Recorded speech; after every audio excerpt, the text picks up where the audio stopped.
இன்னொரு காரியத்தை பார்க்கலாம். 1 சாமுவேல் புஸ்தகம் 3ஆம் அதிகாரம் 7வது வசனத்தை வாசிக்கலாம். 1 சாமுவேல் 3ஆம் அதிகாரம் 7வது வசனம். சாமுவேல் கர்த்தரை இன்னும் அறியாதிருந்தான். கர்த்தருடைய வார்த்தை அவனுக்கு இன்னும் வெளிப்படவில்லை. சாமுவேல் சர்ச்சில் தான் வளர்றான். சிறு பிள்ளையா இருக்கிறான், சின்ன பிள்ளையா இருக்கிறான். குழந்தையிலே அந்த சபைக்கு போனான். குழந்தையிலிருந்து அந்த சபையில தான் வளர்றான். ஏலிக்கு முன்பாக பணிவிடை செய்து கொண்டு குழந்தையிலிருந்து அங்கதான் இருக்கிறான். அப்போ அவன் இன்னும் கர்த்தரை என்ன செய்யல, அறியவில்லை. கர்த்தருடைய வார்த்தையும் அவனுக்கு இன்னும் வெளிப்படவில்லை. ஆண்டவர் சாமுவேலே சாமுவேலே என்று சொல்லி கூப்பிடுகிறார். அவனுக்கு என்னன்னு தெரியல, யாரோ கூப்பிடுறாங்கன்னு சொல்லிட்டு ஏலி கிட்ட போய் கேட்கிறான், என்னை கூப்பிட்டீங்களா அப்படின்னு கேட்கிறான். ஏலி கிட்ட போயிட்டு அவர் சொல்றாரு, நான் உன்னை கூப்பிடலப்பா, போய் படுத்துக்க அப்படின்றாரு. திரும்ப ஆண்டவர் கூப்பிடுறாரு, சாமுவேலே சாமுவேலேன்றாரு. மறுபடியும் போய் ஏலி கிட்ட எழுப்புறான், நீங்க என்ன கூப்பிட்டீங்களா அப்படின்னு சொல்லி. அல்லேலூயா. அதற்கு காரணம் வசனம் சொல்லுது, அவன் இன்னும் கர்த்தரை அறியவில்லை, கர்த்தருடைய வார்த்தை அறியவில்லை, கர்த்தருடைய வெளிப்பாடுகளை அறியவில்லை, கர்த்தருடைய சத்தத்தை, இது கர்த்தருடைய சத்தம் தான் என்பதை இன்னும் அவன் அறியவில்லை. காரணம், அந்த ஆலயத்துக்குள்ள அவன் என்னவா இருக்கிறான், சின்ன பிள்ளையாவே இருக்கிறான். குழந்தையில வளர்ந்தவன் இன்னும் இப்பதான் சிறு பிள்ளை வயசுல இப்பதான் இருக்கிறான். அது நிமித்தம் அவன் என்னவா இல்லை, கர்த்தரை அறிய முடியவில்லை. அல்லேலூயா. நம்ம வாழ்க்கையில ஊழியத்துல சபையில நீங்க பார்த்தீங்கன்னு சொன்னா, எத்தனை வருஷம் சபைக்கு வந்தாலும் சின்ன பிள்ளை மாதிரியே இருக்கிறது.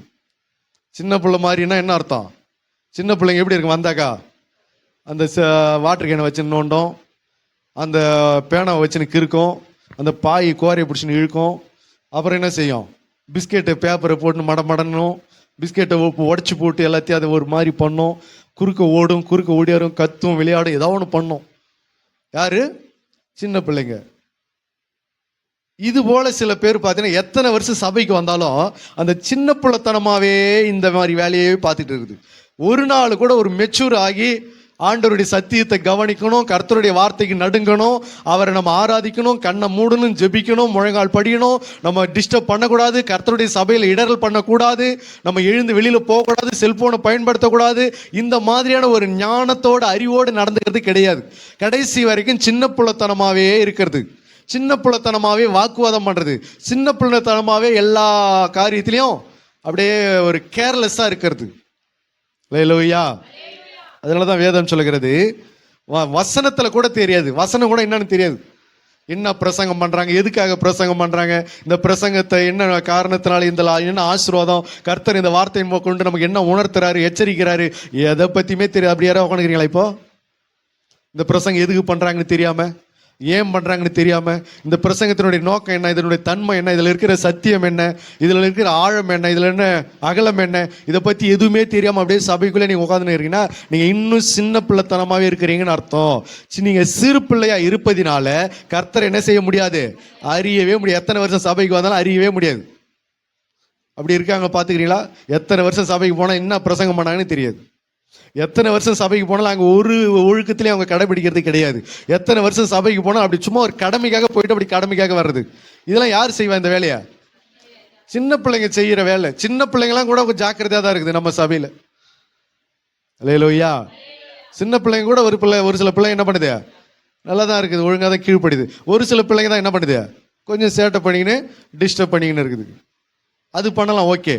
ஆனால் வயசு ஆகியும் ஞானஸ்தானம் எடுத்தோம், ஆண்டவருடைய ஜனங்கள் என்று சொல்லியும், பெரிய முதிர் வயதா இருந்தோம், பாதி வயதா இருந்தோம், வாலிப வயதா இருந்தோம், இன்னமும் சிறு பிள்ளைத்தனமாவே நீ சபைக்குள்ள நடந்துக்கிறன்னா அவங்கள பார்த்து அப்பப்போ செல் ஆஃப் பண்ணணும்னு சொல்லணும், செல்லை சைலண்ட்ல போடுங்கன்னு சொல்லணும், இடையில பேசாதீங்கன்னு சொல்லணும், குழந்தைங்களை வச்சுன்னு விளையாடாதீங்கன்னு சொல்லணும், லேட்டாக வராதிங்கன்னு சொல்லணும், அடிக்கடி சபையில் டிஸ்டர்ப் பண்ணாதீங்கன்னு சொல்லணும், குறுக்கும் நெடுக்கும் நடக்காதீங்கன்னு சொல்லணும். இதெல்லாம் யாருக்கு சொல்லின்னு இருக்கணும்?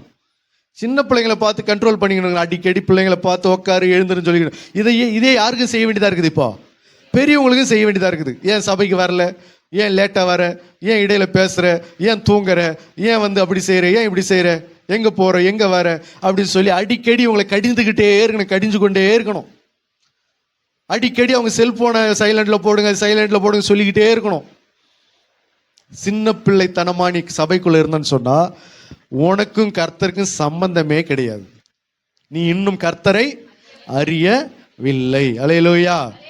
எபிரேயர் 5:13 வாசிங்க. எபிரேயர் 5:13.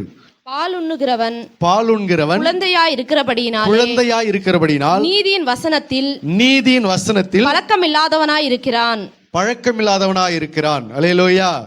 பால் உண்கிறவன் குழந்தையா இருக்கிறபடினால இன்னும் எதுல பழக்கம் இல்லாம இருக்கிறான்? நீதியின் வசனத்துல பழக்கம் இல்லாதவனா இருக்கிறான். நீதியின் வசனத்துல பழக்கப்படாத ஆளும் யார் தான்? குழந்தைத்தனம் தான், குழந்தை தான். நீதியின் வசனத்துல பழக்கப்படாத ஆள் யாரு? அவங்களுக்கு என்ன மட்டும் தான் தேவை? இந்த வாக்கு தத்தம் மட்டும் தான் தேவை, ஆசீர்வாதம் மட்டும் தான் தேவை, நன்மை மட்டும் தான் தேவை. நீதியின் வசனத்துலலாம் என்ன பண்ண மாட்டாங்க? பழக்கப்படவே மாட்டாங்க. பரலோக ராஜ்யம், பரிசுத்தம், நீதி, உத்தமம், கர்த்தருக்கு பயப்படுகிற பயம். கவனிக்கிறீங்களா? இந்த மாதிரி சாப்டருக்குள்ள அவங்க என்ன பண்ண மாட்டாங்க? போகவே மாட்டாங்க. அதை பத்தி பேசினாலும் கூட கண்டுக்கவே மாட்டாங்க. பரிசுத்தத்தை பத்தி பேசுவாரு, அது எங்களுக்கு வேண்டாம், அதை பத்தி அது புரியாத காரியம், அவங்களுக்கு அந்நிய காரியமா இருக்கும். நீதி, பரலோக ராஜ்யம், நியாய தீர்ப்பு, ஆண்டவர் கொடுக்கிற தண்டனை, இதை பத்திலாம் பேசு. கர்த்தர் இப்படியெல்லாம் செஞ்சா குடும்பத்துல சாபம் வரும், குடும்பத்துல மரணம் வரும், இதெல்லாம் தண்டனை கிடைக்கும், இதெல்லாம் சரியில்லாது, கர்த்தருக்கு இப்படியெல்லாம் பிரியமில்லாத காரியத்தெல்லாம் செய்யாதீங்க, போகாதீங்க, இந்த மாதிரி காரியத்தெல்லாம் சொன்னோம்னா அதை பத்தி அவங்க கண்டுக்கவே மாட்டாங்க. அவங்களுக்கெல்லாம் எது மட்டும் தான் இன்ட்ரெஸ்டிங்கா இருக்கும்? இந்த வாக்கு தத்துவம், அந்த மாதிரி ஆசீர்வாதமா ஏதாவது சொல்லுங்க, மனசு கஷ்டப்படாம ஏதாவது சொல்லுங்க, மனசு நோகாம ஏதாவது சொல்லுங்க. இந்த மாதிரி காரியத்தை சொன்னாதான் அவங்க என்ன பண்ணுவாங்க? அதை இன்ட்ரெஸ்டிங்கா ஏற்றுக்கொள்வாங்க. இவர்களும் யார் தான்? குழந்தைகள் தான். அப்ப இவர்களும் குழந்தையா இருக்கிறதுனால கர்த்தரை அறியவில்லை. கர்த்தருடைய வார்த்தை அவர்களுக்கு இன்னும் வெளிப்படவில்லை. சாமுவேலை குறித்து சொல்லப்படுகிறது, அவன் இன்னும் கர்த்தரை அறியவில்லை, கர்த்தருடைய வார்த்தை அவனுக்கு வெளிப்படவில்லை. அப்ப நீதியின் வசனத்துல நீ பழக்கப்பட்டு இருந்தனா நீ கர்த்தரை அறிந்திருக்கிற என்று சொல்லி அர்த்தம். அப்ப பலமான ஆகாரத்தை நீ புசிக்கணும். பலமான ஆகாரத்தை புசிச்சோம்னா நீ இன்னும் குழந்தை தன்மையில இல்லாம வெளியே வந்துட்டு புருஷன் ஆகிட்டு வளர்ந்துட்டு சத்தியத்துல வளர்ந்துட்ட சபைக்குள்ள வளர்ற. அல்லேலூயா. அப்போ சபைக்குள்ள கர்த்தருடைய பிள்ளைங்க, கிறிஸ்தவங்க எந்த மாதிரி தன்மையில இருக்கக்கூடாது?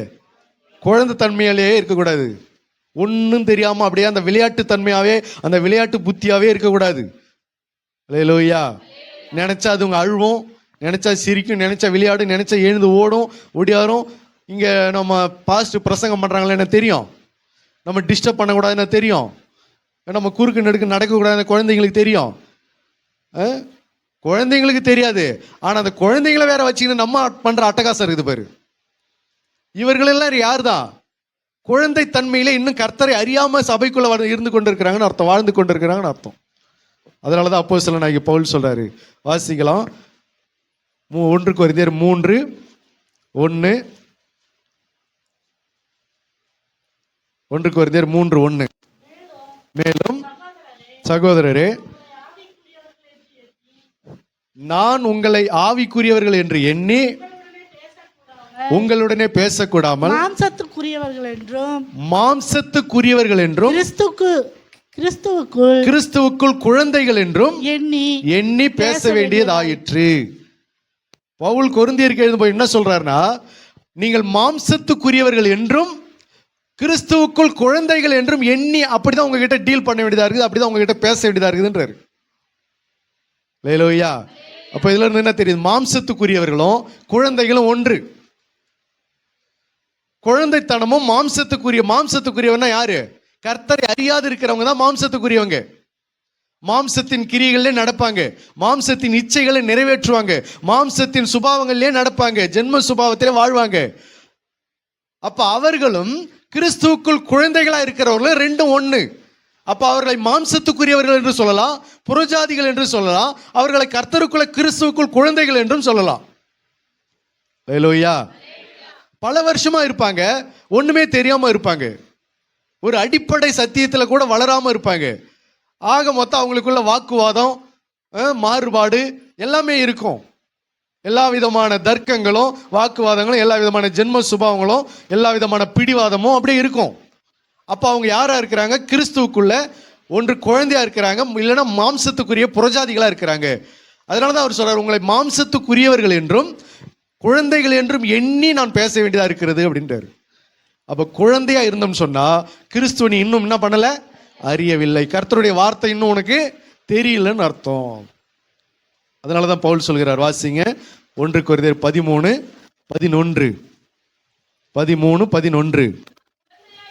நான் குழந்தையா இருந்த போது குழந்தையை போல பேசினேன், குழந்தை போல பேசினேன், குழந்தையை போல சிந்தித்தேன், குழந்தை போல சிந்தித்தேன், குழந்தையை போல யோசித்தேன், குழந்தை போல யோசிச்சேன். நான் புருஷன் ஆன பொழுதோ குழந்தைகளுக்கு ஏற்றவைகளை ஒழித்து விட்டேன். அல்லேலூயா. 2 அனுபவம் இருக்குது. ஒன்னு புருஷனான அனுபவம், இன்னொன்னு குழந்தை என்ன அனுபவம். நம்ம குழந்தையா வரும்போது சில சத்தியத்தை கற்றுக்கொண்டு வளர்ந்தோம். கடைசி வரைக்கும் அந்த குழந்தை தன்மையிலே சத்தியத்தை கேட்டுட்டு இருக்க கூடாது. அல்லேலூயா.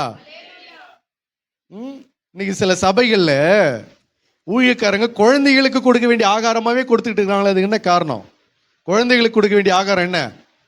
திரவ ஆகாரம் கொடுப்பாங்களா, திட ஆகாரம் கொடுப்பாங்களா?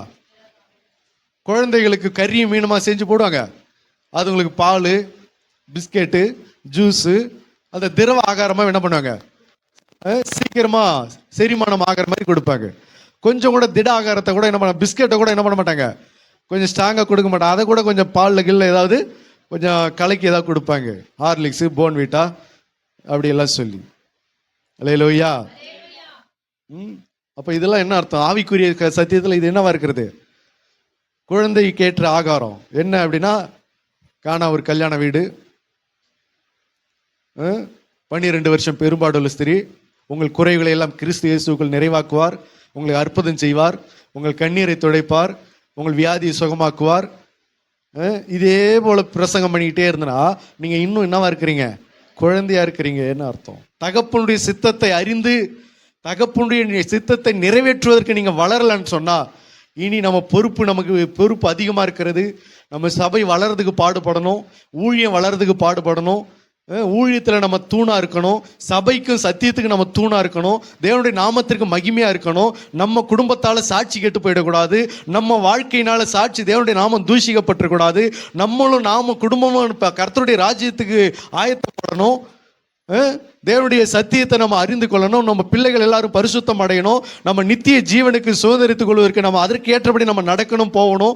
அப்படின்ற எந்த ஒரு சத்தியத்திலையும் வளராம எப்பவுமே இந்த கடன் பிரச்சனைக்கும் வியாதிக்கும் அதுக்கும் இதுக்குமே எங்களுக்கு பிரசங்கம் பண்ணிக்கிட்டு இருக்கீங்க அப்படின்னா, நீ இன்னும் கிறிஸ்துவுக்குள்ள என்னவா இருக்கிற? குழந்தையா இருக்கிறன்னு அர்த்தம். உன் தேவைகளையே கொடுத்துக்கிட்டு இருந்தா என்னைக்கு தகப்பனுடைய சித்தத்தை நிறைவேற்றுவேன்? ஒரு தகப்பன் குழந்தையா இருக்கிற போது அந்த குழந்தைக்கு என்ன செய்வாங்க? அது என்னென்னலாம் கேட்குது அது எல்லாம் கடையில் கூட்டிட்டு போய் வாங்கி கொடுப்பாங்க. கடைசி வரைக்கும் இந்த குழந்தைக்கு இதையே தகப்பன் செஞ்சுக்கிட்டு இருந்தா நீ தகப்பனுடைய சித்தத்தை என்னைக்கு நிறைவேற்றுவ? தகப்பன் ஒரு நாள் வியாதிப்படும் போது நீ என்னைக்கு எப்படி ஹாஸ்பிட்டலுக்கு கூட்டிட்டு போவ? தகப்பனுக்கு எப்படி ஒரு பிரச்சனை வரும்போது என்னைக்கு தகப்பன் கூட நீ தோல் கொடுத்து துணையா நிற்ப? தகப்பனுடைய விருப்பத்தை எப்படி நிறைவேற்றுவ? தகப்பன் சொல்லுவார் திராட்சை தோட்டத்தில் போய் வேலை செய்யணுவாரு. அன்னைக்கு எப்படி தகப்பனுக்கு கீழ்ப்படிஞ்சு திராட்சை தோட்டத்தின் வேலை எப்படி செய்வே? அல்லேலூயா.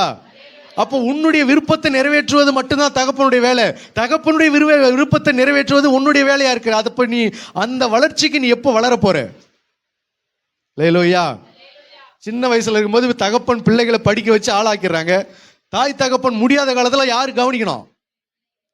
பிள்ளைகள் தானே தாய் தகப்பனை கவனிக்கணும், அவங்கள பராமரிக்கணும். அவங்களுக்கு இவங்க தானே சாப்பாடு கொடுக்கணும், துணிமணி வாங்கி கொடுக்கணும், அவங்கள கழுவணும், குளிப்பாட்டணும், எல்லாம் செய்யணும். அப்போ கடைசி காலத்தில் முதிர் வயதில் யார் அதை செய்யணும்? தகப்பனுடைய தேவைகளை பிள்ளைகள் பூர்த்தி செய்யணும். அப்போ இதுதான் அவர்கள் புருஷனான அனுபவம்.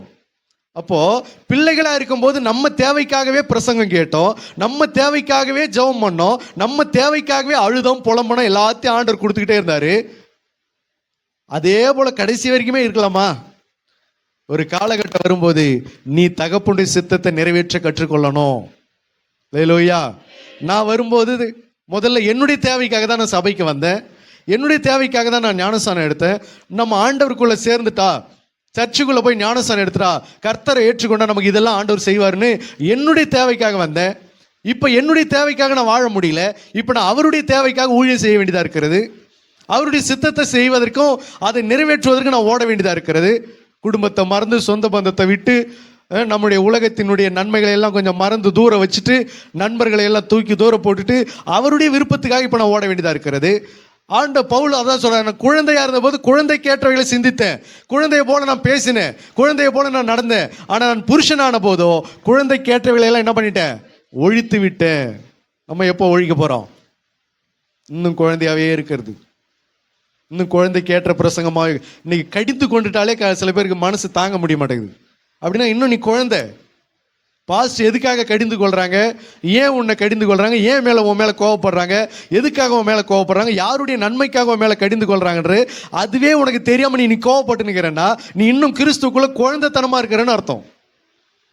ஹல்லேலூயா. எனக்கு நீ எதையாவது செய்யலை நான் உன் மேலே கோவப்படுறேன், எனக்கு ஏதாவது நீ கொடுக்கல நான் கோவப்படுறேன், எனக்கு நீ இந்த காரியத்தில் நீ எனக்கு தாங்கலை நான் கோவப்படுறேன். நீ கிறிஸ்துவ ஒழுங்கா தேடலை, நீ ஆண்டவரை ஒழுங்கா அண்டிக் கொள்ளலை, ஒழுங்கா ஜெபிக்கல, ஒழுங்கா வேதம் வாசிக்கல, கர்த்தருக்கு பயப்பட மாட்டேங்கிற, இதனால உன்னை கடிந்து கொள்ள வேண்டியதா இருக்குது. இது யாருக்காக? உன்னுடைய நன்மைக்காக, உன் குடும்பத்தினுடைய நன்மைக்காக, உன்னுடைய வாழ்க்கைக்காக, உன் ஆசீர்வாதம் கெட்டு போயிடக்கூடாது என்பதற்காக.